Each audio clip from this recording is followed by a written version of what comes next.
అంటే కొంత టైం తీసుకొని కూడా చెప్పే ఛాన్స్ ఎక్కువ ఉంది. కానీ కోర్ గ్రూపు తన చుట్టూ ఉండేవాళ్ళు కనీసంగా ఉండేది కాపాడుకుంటాడు, మిగిలింది ఎవరి ఇష్టం వాళ్ళది. మళ్ళీ ఒక పక్క ఈ కూటమి పార్టీ ఈ స్పీడు జగన్మోహన్ రెడ్డి గారికి ఇప్పుడున్న పరిస్థితి కాస్త ఇబ్బందికరమే కదండి. కాస్త ఏముందంటే ఓడిపోయచ్చు, అది చాలా ఇబ్బందే కదా. అంటే వీళ్ళు మారారని కదా. పవన్ కళ్యాణ్ ఒక రకమైన రాజకీయాల్లో ఒక రకంగా ఆలోచిస్తున్నాడు, చంద్రబాబు నాయుడు గారు ఒక రకంగా ఆలోచిస్తున్నారు. గతంలో చేసిన తప్పులు మళ్ళీ రిపీట్ కాకుండా చూస్తున్నారు అన్నట్టుగా వాళ్ళు జాగ్రత్తలు పడుతున్నారు. ఈయన మళ్ళీ పుంజుకోవడానికి చాలా కష్టపడాలి. వర్మ ఎవరి జాగ్రత్త వాళ్ళది. తెలకపల్లి రవి తీసుకునే జాగ్రత్త వర్మ తీసుకోకపోవచ్చు, వర్మ ఇంకో పద్ధతిలో తీసుకోవచ్చు. ఇదే నా జాగ్రత్త అని ఆయన అనుకుంటుండొచ్చు. ఓకే, ఇప్పుడు ఎక్కువ భారం మీద వేసుకోకూడదు, ఎక్కువ ఇది చేయలేము కాబట్టి కొంత నడుపుతూ ఉందాము, కొంత కార్యకర్తలకు భరోసా ఇచ్చుకుంటూ అనే ఫిలాసఫీ కూడా ఉండొచ్చు దాంట్లో. అంటే మీ ప్రశ్నకు అర్థము తెలుగుదేశం వాళ్ళు వైసీపీకి అయిపోయింది, గుళ్ళు అయిపోయింది అని అంటున్నట్టుగా నేను అలా అన్నాను. నేను తెలుగుదేశాన్ని కూడా అనలేదు. తెలుగుదేశం బతుకు అయిపోయింది ఇంకా ఉండదు అని వైసీపీ వాళ్ళు శాపనార్థాలు పెట్టినప్పుడు నేనేం బలపరచలేదు. ఎందుకంటే ఆ పార్టీ కూడా 10 ఏళ్ళ నుంచి ఉంది కదా, అధికారంలో ఉంది, ప్రతిపక్షంగా ఉంది. ఇంకోటి ఎక్కడో చోటు కావాలి కదా ఓడిపోయిన నాయకులు. ఇప్పుడు బాలినేని శ్రీనివాసరెడ్డి తన కౌంటింగ్ ఏదో అడుగుతున్నాడు, ఇంకో చోట ఇంకోరు ఉన్నారు. అనేక గ్రేడ్లలో విధేయతలు లేకపోతే వాళ్ళ పద్ధతుల్లో కూడా తేడా ఉంటుంది.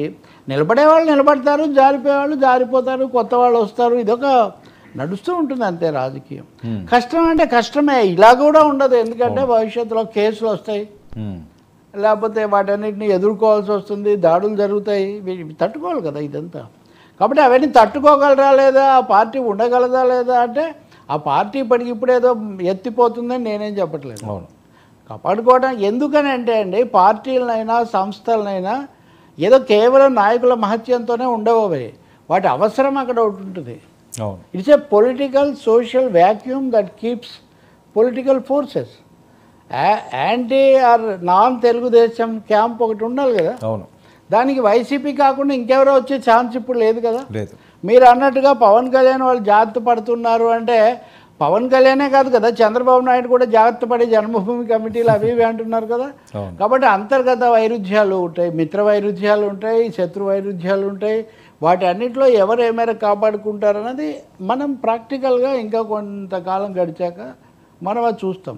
బట్ ఎప్పుడు హీరో ఉన్నట్టే విలన్ కూడా ఉంటాడు. హీరో విలన్ అనేది సినిమాల్లో లాగా చూడకండి.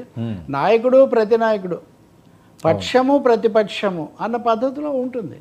సో వీళ్ళు వాళ్ళని విలన్ అంటారు, వాళ్ళు వీళ్ళని విలన్ అంటుంటారు, అంతవరకే. So YCP is not going to disappear, that much I can say straight away. Sir, ఈ ఈవీఎంల అంశం, ఆ ఎక్స్ట్రా ఓట్లు 49 లక్షలు 50 లక్షలు ఇంకా సమసిపోయినట్టేనా ఇంకా దాన్ని?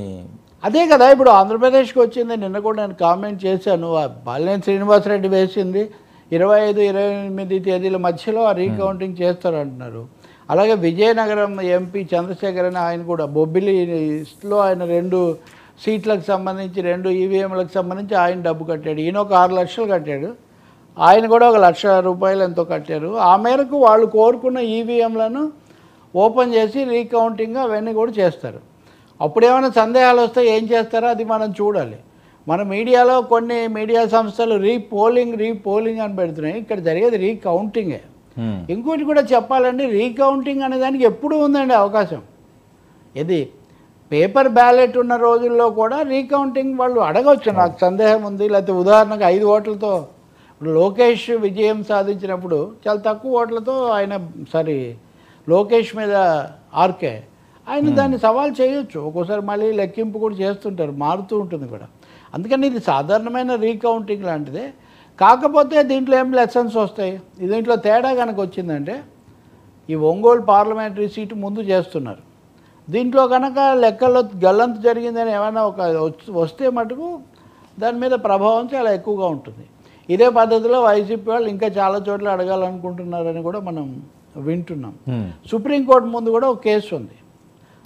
సంజీవ్ ఖన్నా న్యాయస్థానం ధర్మాసనం తీసుకుంటే మంచిదని ఇంకో ధర్మాసనం సిఫార్సు చేసింది.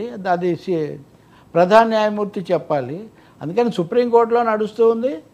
ఇక్కడ క్షేత్రస్థాయిలో ఇది కూడా నడుస్తుంది. ఏంది 49 లక్షలు అండి ఎక్కువ వచ్చింది ఇక్కడ లెక్క ఆంధ్రప్రదేశ్లో మొన్న వచ్చిన ఓటింగ్ తేడాలోని ఎక్కువగా లెక్క పెట్టారని ఒక లెక్క ప్రకారం 2-3 రకాల లెక్కలు ఉన్నాయండి. ఓటర్ ఫర్ డెమోక్రసీ అనే లెక్క ఒకటి ఉందండి. ఓటర్స్ ఫర్ డెమోక్రసీ అనే VDF అనే నివేదిక ఒకటి ఉంది. అది ముంబైలో వాళ్ళు ప్రకటించారు. దాని ప్రకారం దేశవ్యాప్తంగా ఒక 5,70,00,000 దాకా ఓట్లు ఎక్కువగా వచ్చాయి.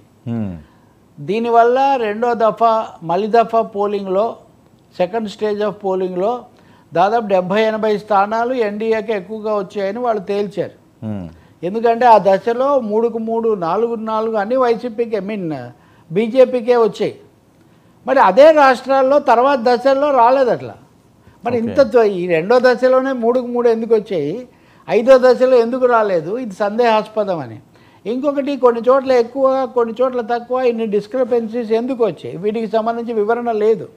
సో దీని మీద అదొక రిపోర్ట్ అట్లా ఉంది. అది ఏడీఆర్ అనేది అసోసియేషన్ ఫర్ డెమోక్రటిక్ రిఫార్మ్స్ అనే వాళ్ళు ఒక 7 లక్షల ఓట్లు తేడా ఉంది ఎక్కువగా ఎంచారు.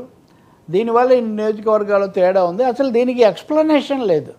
మెయిన్ పాయింట్ ఏమంటే ఈ తేడాకు ఎక్స్ప్లెనేషన్ లేదు. ఎందుకు ఎక్కువ వచ్చాయి, ఎందుకు తక్కువ వచ్చాయి, ఎందుకు తేడా వచ్చిందని. దీని మీద మీలాంటి వాళ్ళు చర్చలు పెట్టి విమర్శలు ఇవన్నీ ఎక్కువ అయిన తర్వాత మొన్న ఎన్నికల సంఘం ఫార్మల్గా ఒక అనౌన్స్మెంట్ చేసింది. ఏమనంటే పోలింగ్ అవగానే తీసుకున్న లెక్కకు తర్వాత వివరంగా చేసిన దానికి తేడా ఉంది. దీన్ని భూతద్దంలో చూపిస్తున్నారు. ఇది నిజంగా ఏమీ ఓట్లలో గల్లంత అయింది కాదు. ఇది ఎర్లీ ఎస్టిమేషన్స్ యాక్చువల్ ఫిగర్స్ మధ్యలో ఉండే తేడా మాత్రమే అని వాళ్ళు అంటున్నారు. పోనీ అదైనా న్యాయస్థానంలో నిరూపణ కావాలి కదా, అది జరగట్లేదు ఇప్పుడు. ఓకే. కానీ సుప్రీంకోర్టు ఏమో దీన్ని ఒక పరిధి మించి తీసుకోలేదు. ఎందుకంటే ఎన్నికల ప్రక్రియ మొదలైన తర్వాత ఎన్నికల సంఘమే సుప్రీం. కాబట్టి సుప్రీంకోర్టు సాధారణంగా జోక్యం చేసుకోదు. సందేహం ఉంటే మీరు వాళ్ళ ద్వారానే చేసుకోమన్నారు. ఇప్పుడు బాలినేని శ్రీనివాసరెడ్డి అయినా ఇంకొక చంద్రశేఖర్ అయినా they are getting it verified through election commission only. Okay. So తమ విచారణలో తేలిందా లేదా కాకపోతే ఒకటే పాయింట్, అదేంటంటే అందరి ముందు చేయాలి, ఇది ఓపెన్ ఎక్సర్సైజ్ చేయాలి. దీంట్లో ఏమైనా తేలితే సార్ సినిమా హీరోలపై ఏపీ డిప్యూటీ సీఎం నిన్న ఆసక్తికరమైన చేసిన వ్యాఖ్యలు పెద్ద